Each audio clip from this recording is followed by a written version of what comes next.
Hello నమస్తే అండి, welcome to PL వంటలు. ఈరోజు మనం పప్పాయ జ్యూస్ని అయితే మన ఛానల్లో ప్రిపేర్ చేసుకుందామండి. పండుల్లోకెల్లా అతి మంచి పండు ఏది అంటే పప్పాయ పండు అని చెప్పొచ్చండి.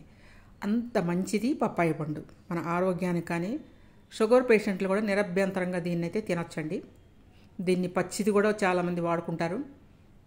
ఇలా మన పండుది అయితే ఈరోజు మనం జ్యూస్ చేసి చూసుకుందామండి. ఈ విధంగా ఒక కాయ తీసుకొని శుభ్రంగా క్లీన్ చేసుకొని ఈ విధంగా ముక్కలు చేసుకొని దాంట్లో మధ్యలో ఉన్న గింజలను అయితే తీసేసి పైన పీలు కూడా తీసేసి ముక్కలు తీసుకొని బ్లెండర్లో వేసుకొని బ్లెండ్ చేసుకుందామండి. మన ఆరోగ్యానికి అయితే ఈ పప్పాయ చాలా మంచిదండి.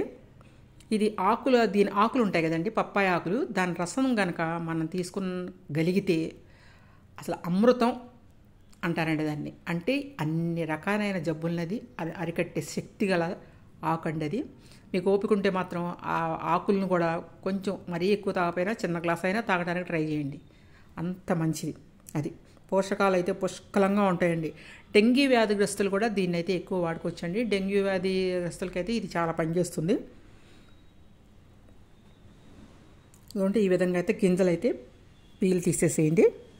గింజలు తీసేసి చక్కగా పీలు కూడా తీసేసి చక్కగా మంచిగా మీరు జ్యూస్ చేసుకొని తాగినట్లయితే ఇది షుగర్ పేషెంట్లు కూడా తాగండి, ఏమీ కాదు. ఎన్నో అనారోగ్య సమస్యలను అయితే ఇది దూరం చేస్తుందండి. గాయాలను కూడా తగ్గించే శక్తి అయితే దీనికి ఉంటుందండి. ఎలర్జీలను కూడా మనకి ఒంటికి ఉన్న చాలామందికి ఎలర్జీలు ఉంటాయి, వాటిని కూడా దూరం చేసే శక్తి ఉంటుందండి. జీర్ణక్రియకైతే ఇది చాలా ఉపయోగపడుతుంది, చాలా మెండుగా అయితే ఉపయోగపడుతుంది. విటమిన్ ఏ అయితే ఎక్కువగా ఉంటుంది దీంట్లో, విటమిన్ ఈ కూడా ఉంటుందండి. బీపీ ఉన్న వాళ్ళు అయితే తప్పకుండా దీన్ని అయితే తీసుకోండి. బీపీ అయితే కంట్రోల్లో ఉంటుంది. వారానికి 3 రోజులు తీసుకోవటాకైతే ట్రై చేయండి. దీన్ని ఆకుల రసాన్ని కూడా తీసుకోవటాకైతే ట్రై చేయండి. దీంట్లో విటమిన్ డి అయితే ఎక్కువగా ఉంటుందండి. సోయాసిస్, ఎడ్జిమా అనే జబ్బులు అయితే రాకుండా అయితే మనకి కాపాడుతుందండి ఇది. సోయాసిస్ ఉన్న వాళ్ళైతే ఎక్కువగా దీన్ని తీసుకోవచ్చు. ఆ జబ్బునైతే అరికట్టే శక్తి అయితే దీనికి ఉంటుందండి. దీంట్లో విటమిన్ డి లోపం అయితే ఈ రోజుల్లో చాలామందికి విటమిన్ డి లోపం ఉందని చెప్పి ఏ డాక్టర్ దగ్గరికి వెళ్ళినా కూడా అదే ఫస్ట్ చెప్తున్నారండి.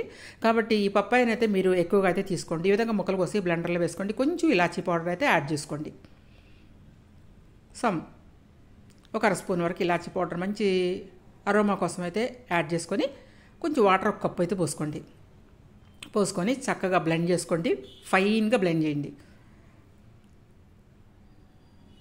వారానికి 3 రోజులైనా మీరు తీసుకోవటాకైతే ట్రై చేయండి. ఇంత ఆరోగ్యకరమైన పప్పాయని మీరు